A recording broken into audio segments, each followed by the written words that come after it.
नमस्कार, 4 PM में आप सभी का स्वागत है और मैं हूं आपके साथ आकांक्षा यादव। दोस्तों, लोकसभा में राहुल गांधी के एक सिंगल खुलासे ने मोदी सरकार की बुनियाद हिलाकर रख दी है। एक तरफ जहां संसद से लेकर सड़क तक बवाल मचा हुआ है, तो वहीं दूसरी तरफ दिल्ली पुलिस द्वारा छात्रों पर किए गए बर्बर लाठीचार्ज और पैलेट गन फायरिंग को लेकर देश का गृह मंत्रालय पूरी तरीके से घिर चुका है। संसद में राहुल गांधी ने जो दावा किया है, उसके बाद से पूरी की पूरी मोदी सरकार की हवा टाइट हो चुकी है। आपको बता दें कि लगातार ये सवाल उठ रहे हैं कि आखिर किसके इशारे पर दिल्ली पुलिस ने देश के भविष्य यानी कि युवाओं और छात्रों को दौड़ा दौड़ा कर पीटा। किसने दिया वो आदेश जिसके बाद छात्रों पर इलेक्ट्रिक शॉक दिए गए हैं और पैलेट गन चलाई गई है। मोदी सरकार इन सवालों को लेकर पूरी तरीके से मौन साधे हुए है। प्रधानमंत्री नरेंद्र मोदी देर रात को जागते हैं, युवाओं के लिए इंस्टाग्राम पर रील्स बनाते हैं, लेकिन असल जिंदगी में उनकी सरकार छात्रों पर लाठियां बरसाती है। मोदी सरकार पहले से ही नीट और पेपर लीक मामले को लेकर के चौतरफा मुश्किलों में घिरी हुई थी। वहीं शिक्षा मंत्री धर्मेंद्र प्रधान के इस्तीफे ने सरकार को पहले ही बैकफुट पर ला दिया था, क्योंकि आखिरकार सरकार को युवाओं की बुलंद आवाज के आगे झुकना ही पड़ा था। लेकिन अब विपक्ष के नेता राहुल गांधी ने सदन के पटल से जो बड़ा खुलासा किया है, उसने अमित शाह की कुर्सी पर ही खतरा पैदा कर दिया है। तो राहुल गांधी ने लोकसभा में दहाड़ते हुए साफ कहा कि छात्रों पर गोली और पैलेट गन चलाने का आदेश किसी छोटे मोटे अफसर ने नहीं, बल्कि देश के गृह मंत्री अमित शाह ने दिया था। Sir, the Home Minister authorized the shooting of our students, sir. He put pellets into the blood of our students. He ordered the students of India to be shot. तो जैसा कि आपने सुना कि राहुल गांधी ने सीधा सीधा कह दिया है कि छात्रों पर गोली चलाने के ऑर्डर अमित शाह ने दिए थे।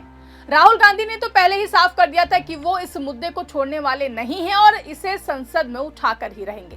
यही वजह थी कि जब राहुल गांधी लोकसभा में बोलने के लिए खड़े हुए, तो ना तो प्रधानमंत्री नरेंद्र मोदी सदन में मौजूद थे और ना ही गृह मंत्री अमित शाह। कांग्रेस ने सीधा हमला बोलते हुए सवाल दागा कि आखिर इस अहम मौके पर देश के गृह मंत्री कहां गायब हैं।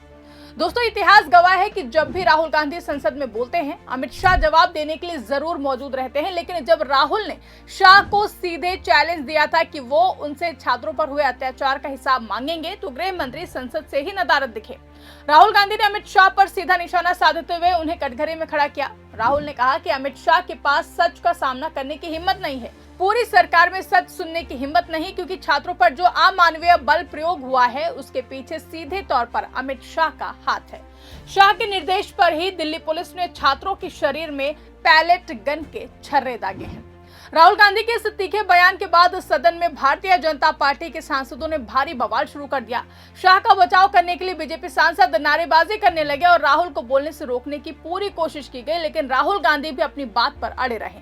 जब सत्ता पक्ष लगातार हंगामा करता रहा, तो राहुल ने सीधे लोकसभा स्पीकर ओम बिरला से सवाल कर दिया। राहुल ने तंज कसते हुए कहा कि अगर आप चाहते हैं कि देश में सिर्फ बीजेपी ही बोले, तो मैं चुपचाप बैठ जाता हूं, मुझे कोई दिक्कत नहीं है, आप खुद देखिए। सर, अगर आप चाहते हैं कि इस देश में सिर्फ बीजेपी बोले, तो मैं चुप होकर यहाँ बैठ जाता हूँ, मैं बैठ जाता हूँ, कोई प्रॉब्लम नहीं। ठीक है, टाइम बता दो कितना ले लिया।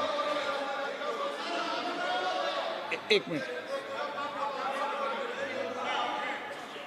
माननीय सदस्य, माननीय नेता प्रतिपक्ष,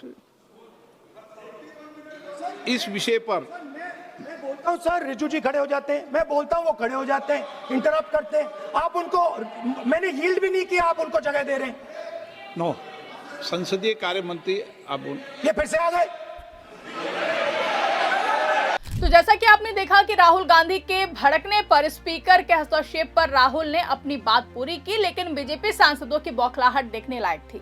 आपको याद दिला दें कि शुरुआत में सरकार और पुलिस प्रशासन पैलेट गन के इस्तेमाल से पूरी तरीके से इनकार कर रहे थे, लेकिन जब राहुल गांधी ने घायल छात्र को मीडिया के सामने पेश किया और बाद में रिपोर्ट्स में ये भी बात साबित हो गई कि 1-2 बार नहीं बल्कि 7 बार पैलेट गन चलाई गई थी, तब जाकर सरकार का झूठ बेनकाब हुआ। उधर सुप्रीम कोर्ट में भी इस मामले को लेकर जबरदस्त हलचल देखने को मिल रही है, जहां सुप्रीम कोर्ट में हुई सुनवाई के दौरान चीफ जस्टिस ऑफ इंडिया ने बेहद ही सख्त लहजे में कहा कि कानून को अपने हाथ में लेने वालों पर सख्त से सख्त कार्रवाई होकर रहेगी। वहीं सुप्रीम कोर्ट ने सवाल उठाया कि आखिर किस अफसर के आदेश पर लाठीचार्ज हुआ और किसने संविधान का उल्लंघन किया। इसकी निष्पक्ष जांच होगी और जवाबदेही तय की जाएगी। वहीं CISF और RAF जैसी केंद्रीय एजेंसियों के प्रमुखों ने भी माना है कि प्रदर्शन के दौरान स्टैंडर्ड प्रोटोकॉल फॉलो नहीं किए गए हैं, यानी कि अमित शाह के अंडर काम करने वाली एजेंसियां ही अब उनके लिए मुश्किलें खड़ी कर रही हैं। एक तरफ संसद और सुप्रीम कोर्ट में सरकार घिरी हुई है, तो वहीं दूसरी तरफ कॉकरोच जनता पार्टी के फाउंडर अभिजीत दीपके ने प्रधानमंत्री नरेंद्र मोदी पर अब तक का सबसे तीखा हमला बोला है। पीएम मोदी के हालिया इंस्टाग्राम रील्स और युवाओं को दिए गए सोशल मीडिया संदेशों पर चुटकी लेते हुए अभिजीत दीपके ने कहा कि अगर प्रधानमंत्री सोशल मीडिया पर इतना ही अच्छा काम कर रहे हैं तो उन्हें तुरंत प्रधानमंत्री का पद छोड़ देना चाहिए और full time social media influencer बन जाना चाहिए। दीपके ने पत्रकारों से बात करते हुए कहा कि पीएम मोदी देश चलाने की जिम्मेदारी किसी योग्य व्यक्ति को सौंप दे और खुद रील्स बनाने का काम करे, क्योंकि वो इन्फ्लुएंसर बनने का काम ज्यादा बेहतर तरीके से कर रहे हैं। इसके साथ ही अभिजीत दीपके ने संसद में पास हुए पेपर लीक बिल और सरकार के दावों की भी धज्जियां उड़ा दी हैं। उन्होंने कहा कि सिर्फ नया कानून बना देने से देश के युवाओं की समस्याएं खत्म नहीं होने वाली हैं। जब तक सरकार की नीयत सही नहीं होगी तब तक कानून सिर्फ कागजों पर ही रहेंगे। दीपके ने फास्ट ट्रैक कोर्ट के दावे पर भी सरकार को घेरते हुए कहा है कि पीएम मोदी ने 3 दिन पहले पेपर लीक मामलों के लिए फास्ट ट्रैक कोर्ट का बड़ा दावा किया था, लेकिन हकीकत यह है कि कोर्ट की पहली ही सुनवाई इसलिए टल गई क्योंकि CBI के वकील ही कोर्ट में मौजूद नहीं थे। इससे साफ पता चलता है कि सरकार युवाओं के भविष्य को लेकर कितनी गंभीर है। मतलब एक और राहुल गांधी ने जिस तरीके से अमित शाह को घेरा है उससे बीजेपी के भीतर खलबली मच गई है, तो वहीं दूसरी तरफ अभिजीत दीपके ने पीएम मोदी को प्रधानमंत्री पद छोड़ने की नसीहत दे दी है। खबर तो ये भी है कि राहुल गांधी के बयान के तुरंत बाद अमित शाह ने संसद भवन स्थित अपने दफ्तर में वरिष्ठ नेताओं की इमरजेंसी बैठक बुलाई है। अब राजनीतिक गलियारों में सबसे बड़ा सवाल यही तैर रहा है कि धर्मेंद्र प्रधान के इस्तीफे के बाद क्या अब अगला नंबर देश के गृह मंत्री अमित शाह का है।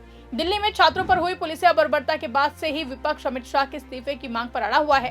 पहले हफ्ते में संसद इसी वजह से ठप रही और अब राहुल गांधी के इस बड़े खुलासे के बाद सरकार के लिए जवाब देना मुश्किल हो गया है। अगर इस पूरे मामले में दबाव बढ़ता है तो फिर अमित शाह को इस्तीफा देना पड़ सकता है, तो इसे 2024 के बाद मोदी सरकार के लिए सबसे बड़ा राजनीतिक झटका माना जाएगा। एनडीए के सहयोगी दल जैसे कि चंद्रबाबू नायडू पहले ही सरकार को चेतावनी दे चुके हैं कि छात्रों के आक्रोश को हल्के में ना लिया जाए। अब देखना यह होगा कि चारों तरफ से घिरे गृह मंत्री अमित शाह और प्रधानमंत्री नरेंद्र मोदी इस राजनीतिक बवंडर से बाहर निकलने के लिए क्या रास्ता अपनाते हैं। आपको क्या लगता है, कमेंट करके अपनी राय हमें जरूर बताइएगा। फिलहाल के लिए इस खबर में बस इतना ही। अगर वीडियो पसंद आई हो तो इसको ज्यादा से ज्यादा लाइक करें, शेयर करें, चैनल को सब्सक्राइब करना ना भूलें और देखते रहे 4PM न्यूज नेटवर्क।